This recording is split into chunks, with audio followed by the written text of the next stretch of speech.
Buenas noches a todos los que se encuentran conectados a través de las redes sociales del Archivo General de la Nación. Les damos la bienvenida y les transmitimos el saludo especial del doctor Jorge Ortiz Sotelo, jefe institucional del AGN. Mi nombre es Martín González Pastrana, especialista en gestión cultural de la Dirección de Archivo Histórico del AGN. Esta noche continuamos con una nueva sesión del ciclo de conferencias Conociendo el Patrimonio Documental del País, dedicada en esta oportunidad a los archivos personales de expresidentes. Hoy nos acompañan dos invitados. Yolanda Viso-Drago, ella es jefa de la Oficina de Gestión Documental y Archivo del Ministerio de Relaciones Exteriores del Perú, y Enrique Miguel Briceño Medina, jefe de la Biblioteca Víctor Andrés Belaúnde de la Universidad Católica San Pablo de Arequipa. Ellos nos compartirán acerca de los archivos personales de dos expresidentes peruanos del siglo XX, Augusto B. Leguía, quien gobernó el Perú en dos ocasiones, entre 1908 y 1912, y luego en el periodo conocido como el Oncenio, de 1919 a 1930. Y el otro expresidente es José Luis Bustamante y Rivero, quien ejerció el mando de la nación entre 1945 y 1948. Cabe mencionar que nuestros invitados han participado en proyectos de rescate y conservación de estos archivos personales. Gracias a ese esfuerzo, toda esa documentación puede ser consultada por los investigadores. Le recordamos al público que podrá realizar sus preguntas a través de los comentarios dejados en Facebook Live, los cuales serán trasladadas a los ponentes al final de las presentaciones. Bueno, reitero la bienvenida y iniciamos esta jornada con la participación de Yolanda Viso-Drago. Ella es archivera, ex directora nacional de Archivo Histórico del Archivo General de la Nación. Además, ha sido docente en la Escuela Nacional de Archivística. Nuestra invitada se desempeña como jefa de la Oficina de Gestión Documental y Archivo del Ministerio de Relaciones Exteriores del Perú desde el año 2011 hasta la actualidad. Adelante, Yolanda.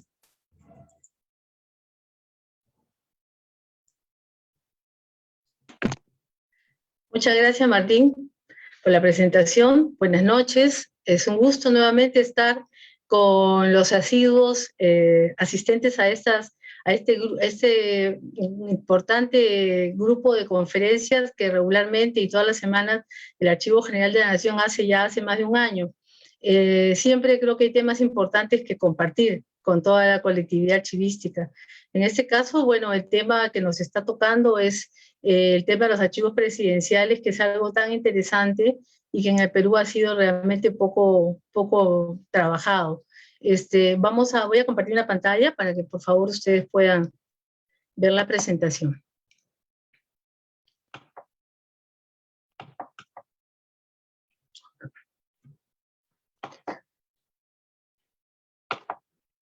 Perdón, se fue.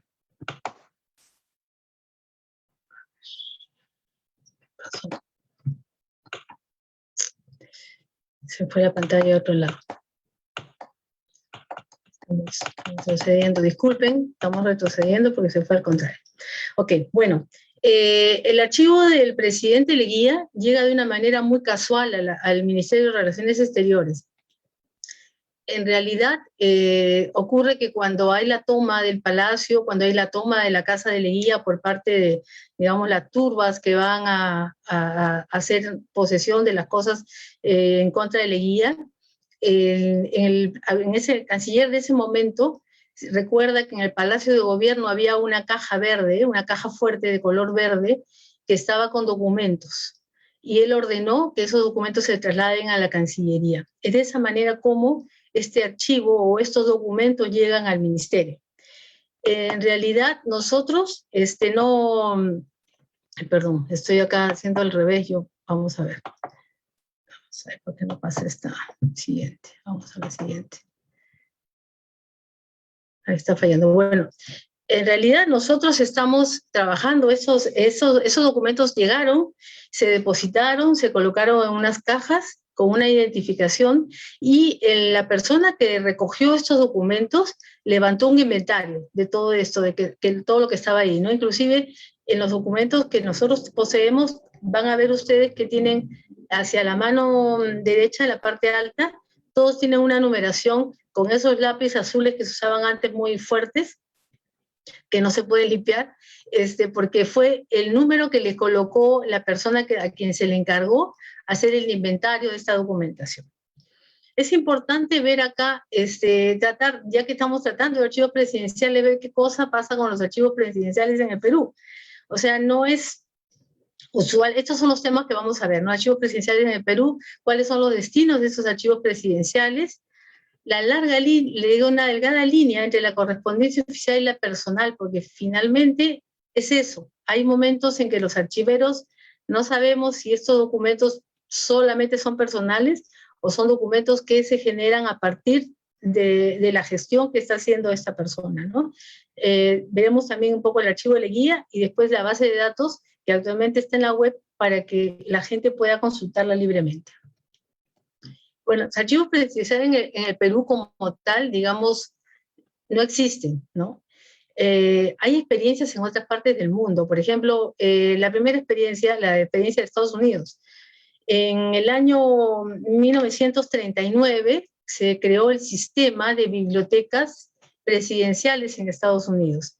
En realidad son bibliotecas que son archivos, en realidad son archivos, pero los han llamado bibliotecas a través de los años. Ahí los presidentes, acabando su gestión, en algunos casos seleccionan un espacio dentro de la localidad en la cual han nacido, en la mayoría de los casos es esta, y se construye profesamente una biblioteca. Ellos entregan toda su documentación personal, que incluye muchas veces objetos que han sido, digamos, que han recibido como obsequios durante su gestión, condecoraciones, material audiovisual, todo el material que el presidente ha generado o a manera personal y hasta a veces familiar.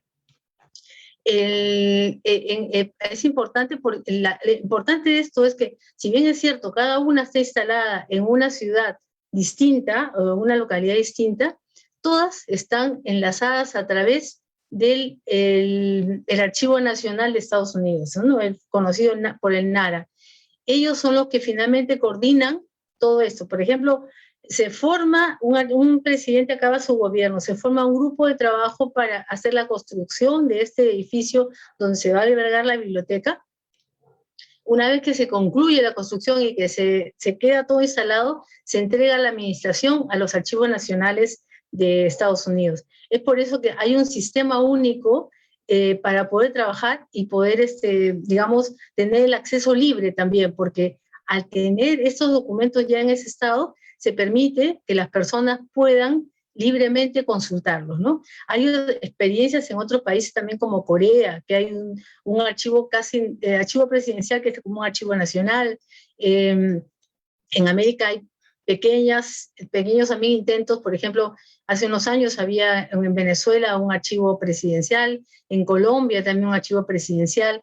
Hace poco en Chile la presidenta Bachelet entregó al Archivo Nacional sus documentos también ya empastados y digitalizados para que sean puestos en consulta. Y lo último que ha pasado en Chile es que el presidente actual dispuso por una ley que todos los documentos presidenciales, sean textuales o sean documentos audiovisuales, sean todos digitalizados para poder darles el acceso debido al momento que él deje de ser mandatario, ¿no? Y eso lo han puesto ya como una disposición para todos los presidentes que vienen en el futuro. Eso no tenemos en el Perú, lamentablemente. ¿Dónde están los archivos presidenciales en el Perú? Hay muchas entidades culturales que preservan documentos presidenciales, gracias a Dios. Un caso es el caso que vamos a ver ahora con Enrique, que está en Arequipa, lo del presidente Bustamante. Hay otros archivos o partes de archivos, porque realmente no son los fondos completos, hay que tener en cuenta, no son fondos completos, son partes de documentos generados por los presidentes, o muchas veces solamente es la correspondencia. Algunos están en la Biblioteca Nacional, otros están en el Archivo Histórico Ribagüero y en entidades así culturales, ¿no?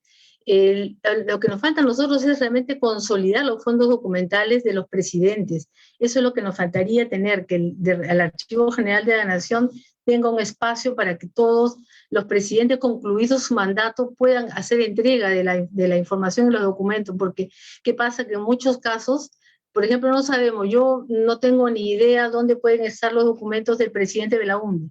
Tuvo 2 mandatos y no tenemos idea de dónde pueden estar sus documentos.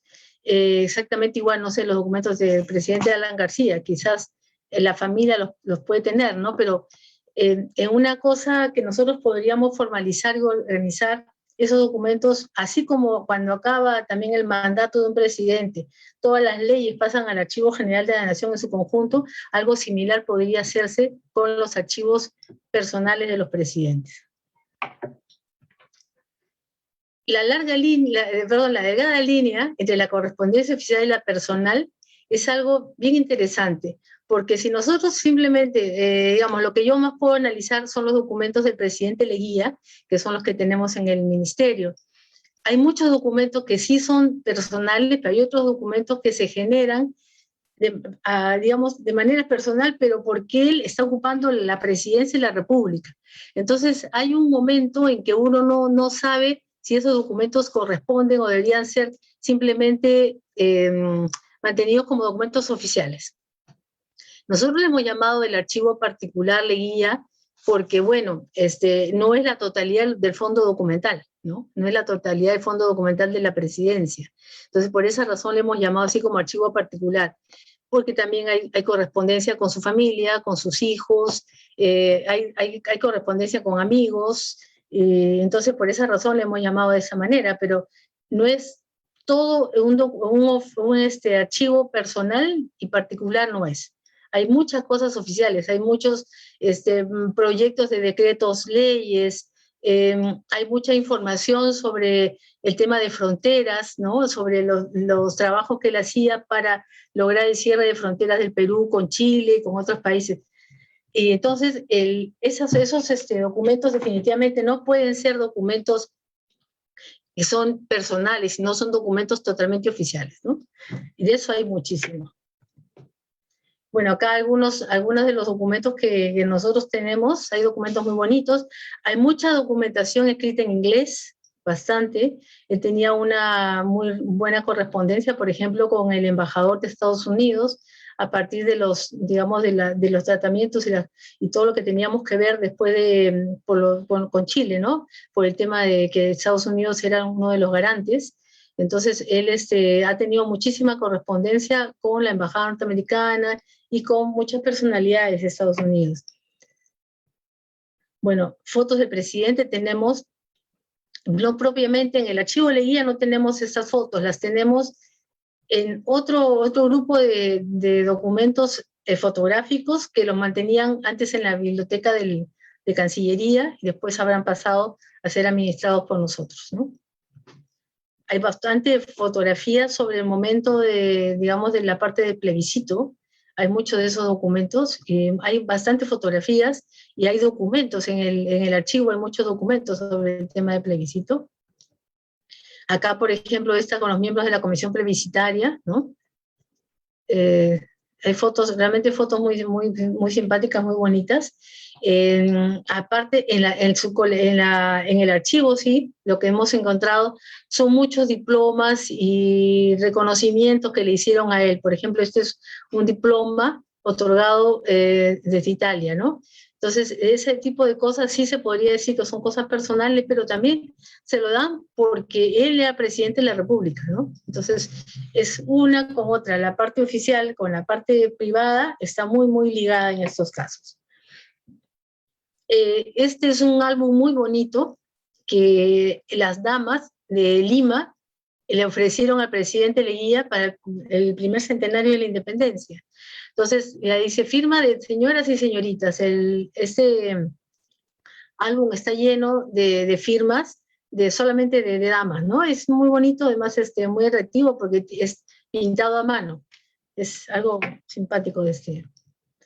y vamos a mostrarles cómo ingresar a la base de datos que pueden ustedes consultar permanentemente. Un momentito, voy a compartir la parte de la pantalla. Nosotros hemos trabajado, o sea, el archivo, como le digo, llegó casualmente al ministerio, estuvo mucho tiempo guardado en cajas. Yo creo que muy poca gente lo había, revisado.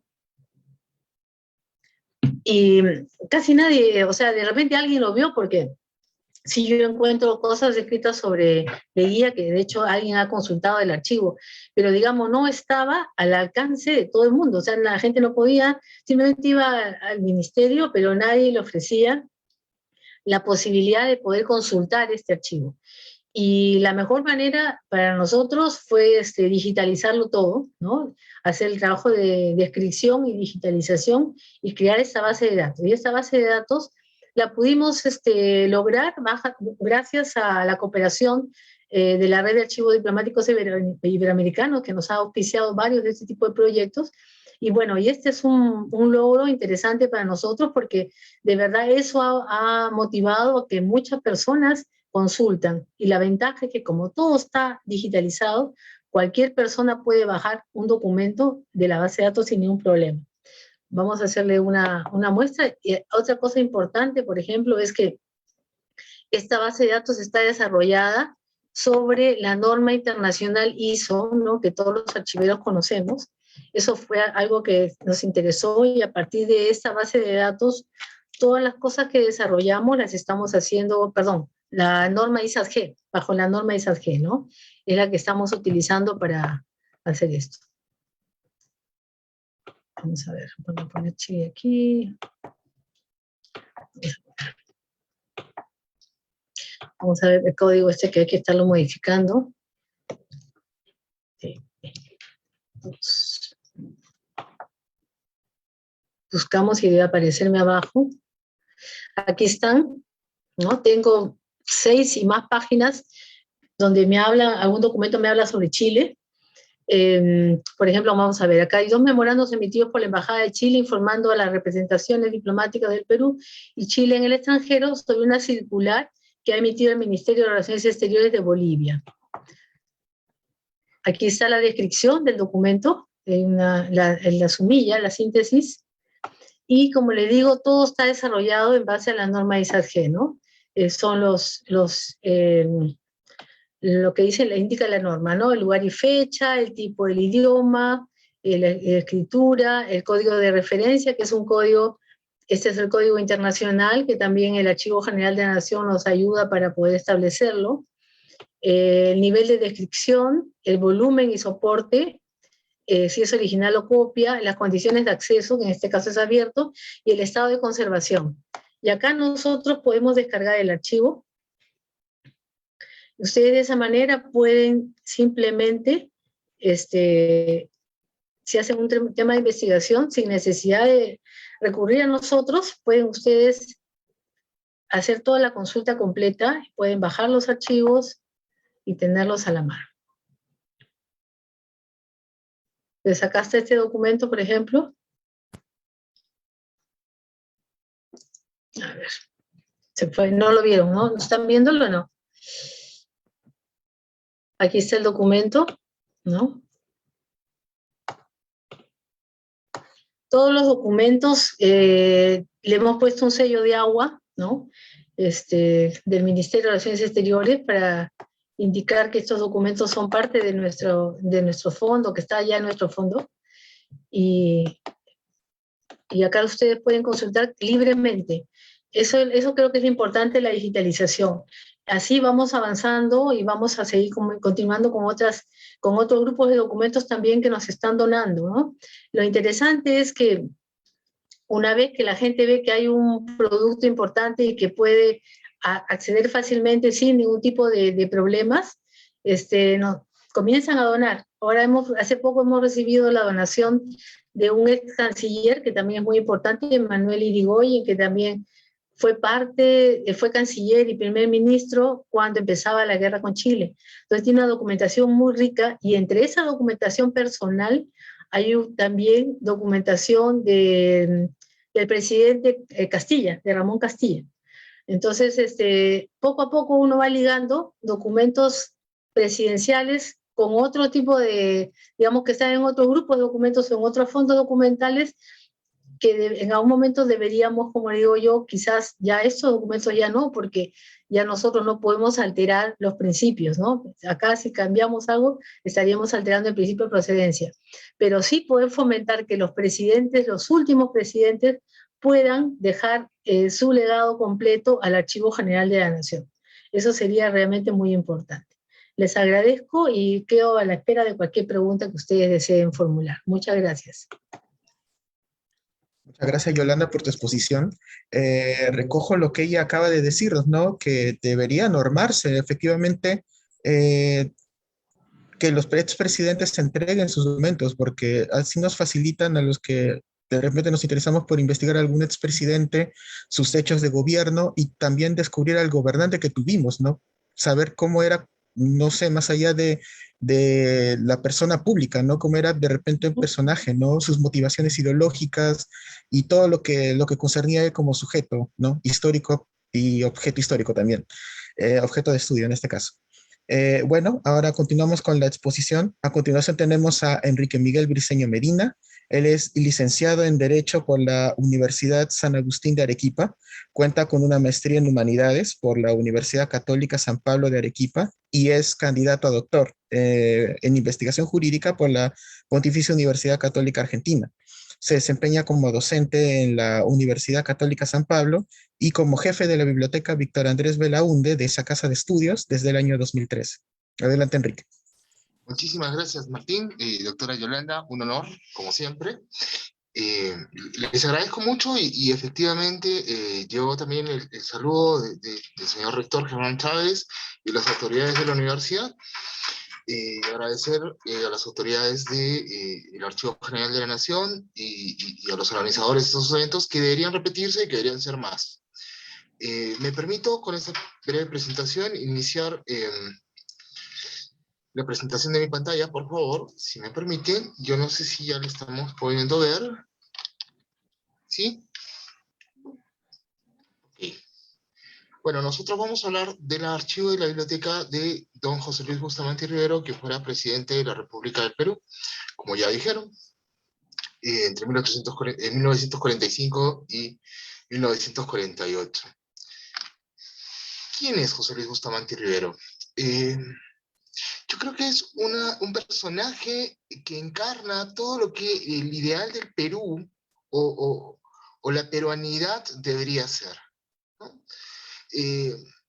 Una lectura de sus documentos, que es precisamente la forma en la que se puede conocer a las personas, evidencian una dedicada visión del país, un profundo amor por el Perú, una firmeza en sus convicciones, aún en las situaciones más difíciles, coraje, dedicación, un cuidado por la persona y por las formas. Eso es una de las cosas que más nos sorprendió al momento de trabajar los archivos, revisar los documentos, incluso para llamar la atención de formas alteradas y con una caligrafía impecable. Estas fotos que ustedes están viendo son fotos precisamente del archivo Bustamante y Rivero. Su trayectoria, bueno, ya lo sabemos, presidente de la República del Perú, fue presidente de la Corte Internacional de Justicia de La Haya. Hemos encontrado entre sus documentos poesía, escritos en su etapa de abogado,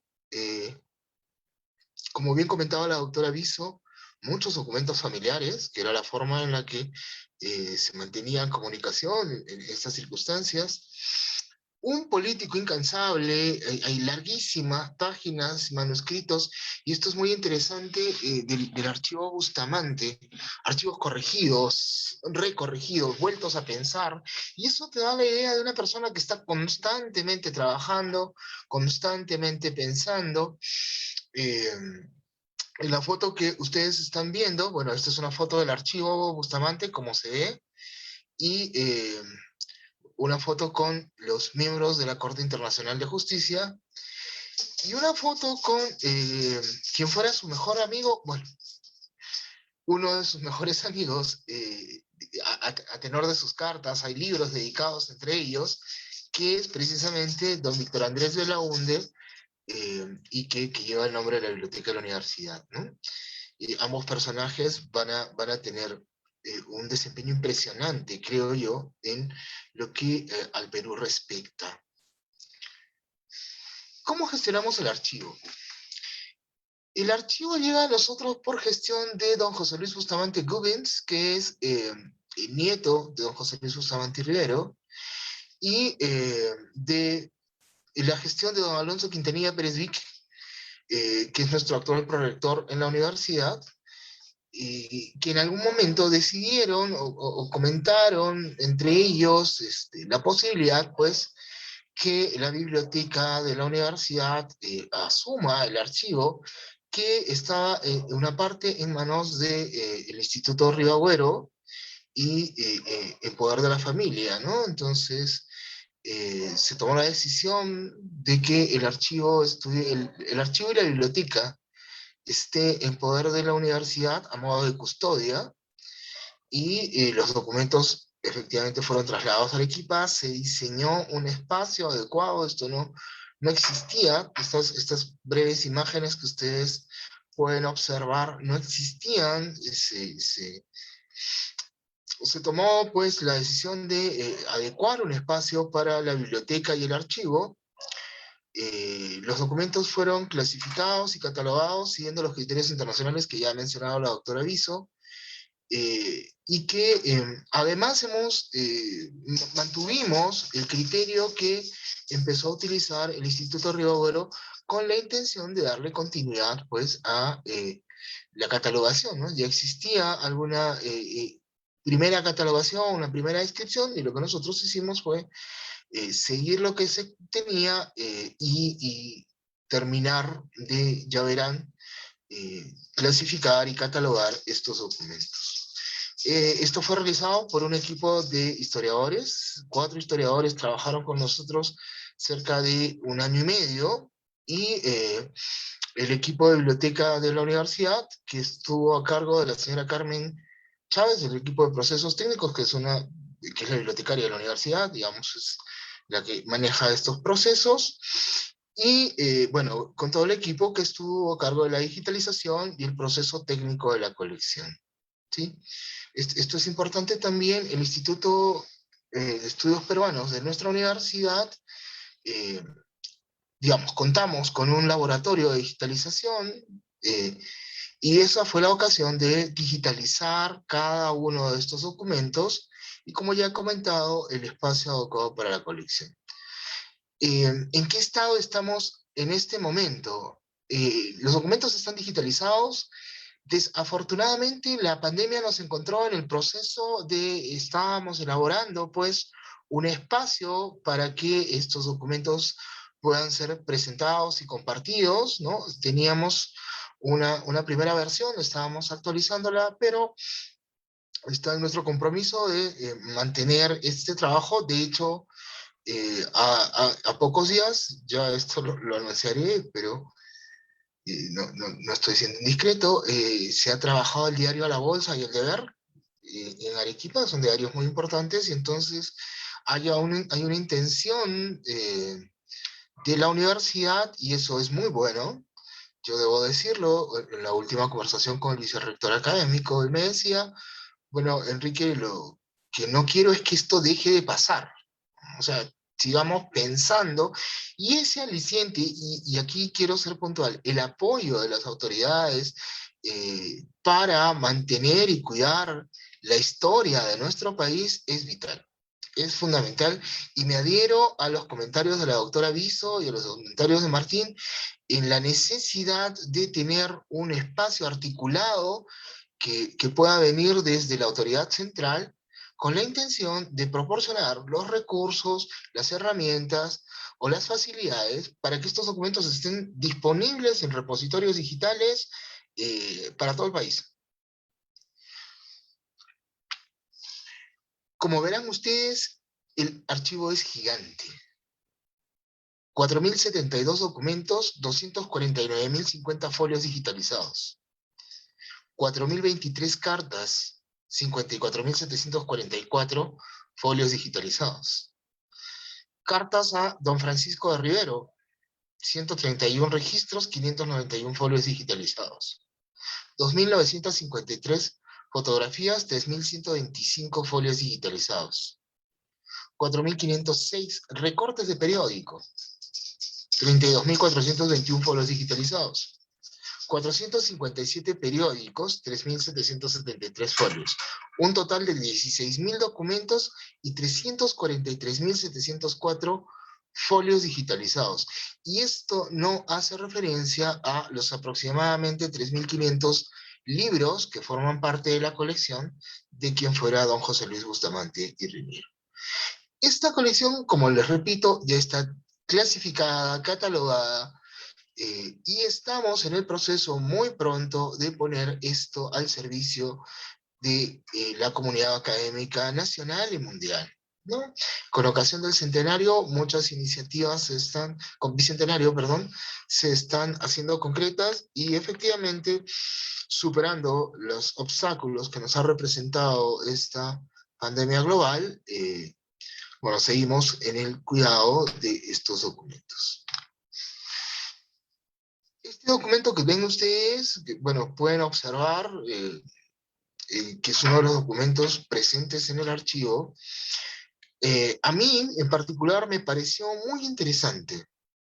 Este es el documento con el que se despide de sus colaboradores cuando es enviado al exilio, ¿no? Después de que se produce el golpe, o la crisis del Estado en ese momento, y don Bustamante es enviado al exilio en Argentina, deja este documento. Por lo demás, yo solo les pido a ustedes una cosa que está también en el fondo de mi espíritu. Fe. Fe en los destinos del Perú. No es hora de amarguras, es hora de construcción y de esperanza. No desmayemos, creamos en el Perú. Nuestro pueblo está llamado a destinos altos. Las horas de crisis en los pueblos no son de hoy. Han sido fenómenos de siempre, pero de las grandes crisis surgen las grandes renovaciones. Hagamos un Perú grande. Ustedes que se quedan son los encargados de realizar esta obra. Este mensaje es atemporal. Ha cruzado más de 50 años y sigue siendo tan actual como en el momento que se redactó. La confianza en el Perú era el norte. Y yo estoy convencido, y desde esta tribuna invito a todos los investigadores del Perú y del mundo a revisar el archivo Bustamante, a redescubrir el pensamiento de don José Luis Bustamante Rivero, que por las circunstancias que ya se han explicado en esta misma plataforma, a veces son difíciles de obtener, de revisar, ¿no? Lo sabemos bien los que compartimos la gracia de trabajar con documentos, que nuestro trabajo es describir para que un investigador pueda producir, obtener resultados. Entonces, este trabajo de descripción, de meticulosidad, clasificando, separando, conservando los archivos, creo yo que debe convertirse en un gran objetivo nacional. Creo yo que es la oportunidad perfecta, luego de 200 años de vida republicana, que el Perú no pierda de vista lo que es precisamente su esencia, que está en sus documentos.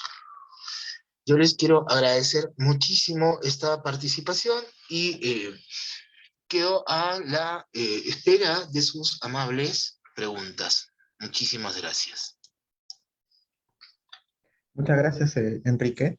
Y bueno, la documentación que tiene o lo que he podido revisar de la documentación que tiene el expresidente Bustamante es tan amplia, realmente hay bastante material de estudio sobre él y sobre todo por las múltiples facetas que tuvo, ¿no? Fue presidente, también sé que fue poeta en su juventud, también fue jurista, él estuvo en La Haya también, sea, y también fue senador vitalicio en sus últimos años de vida. Entonces, tenemos un personaje que tiene múltiples facetas, múltiples funciones dentro y fuera del país, y sería interesante poder conocerlo en una investigación, ¿no? Así que se invita también a los investigadores y a todo público interesado a que pueda revisar esta valiosa información que tienen allá en Arequipa.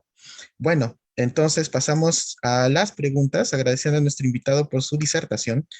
Y la primera pregunta va para la señora Viso. En este caso ¿es posible consultar en su archivo las comunicaciones del señor Eduardo Leguía, hermano del presidente, en su condición de diplomático en España?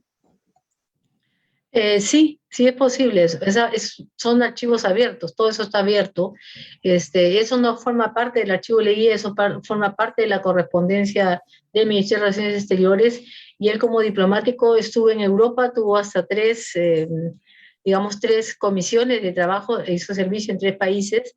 Así que sí es factible poderlo buscar. Si alguien desea hacer la investigación, ahora no estamos haciendo atención presencial, pero pueden mandarnos un correo a nosotros, pedirnos por una carta y nosotros atendemos su pedido, se lo mandamos digitalmente, lo que se requiera, lo que se encuentre, le damos una selección de los documentos, nos indicará qué cosa es lo que necesita y nosotros le hacemos llegar digitalmente los documentos a su correo. Sí es posible. Ok, muchas gracias. Hay una segunda pregunta, esta vez para el señor Briceño. En este caso es, ¿las cartas entre Bustamante y Javier de Belaúnde Ruiz de Somocurcio están digitalizadas? Sí, todos los documentos, yo no le podría precisar en este momento preciso cuáles son la cantidad de remitentes que hay, pero toda documentación que ha estado en poder de la familia Bustamante, o que pertenece a la familia Bustamante, están digitalizadas. Se han digitalizado y la lista la podemos revisar. Y bueno, ahora en la universidad, ¿no? Pero muy pronto la vamos a poner en un repositorio de forma que puedan acceder en un primer momento a los abstracts, a las descripciones, y ya en un segundo momento, con las coordinaciones que correspondan, a los documentos a texto completo.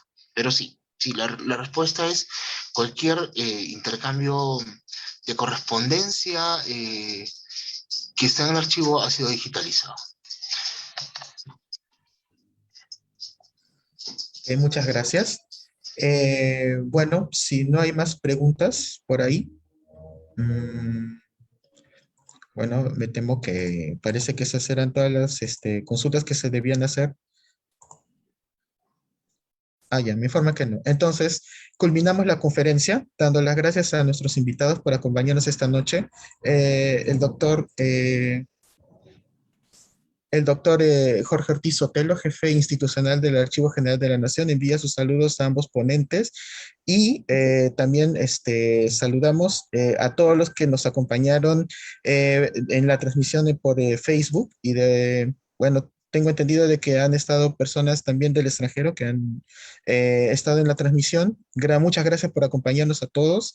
Y bueno, los invitamos a seguir las actividades que el Archivo General de la Nación viene preparando y que difunde a través de sus redes sociales. Buenas noches.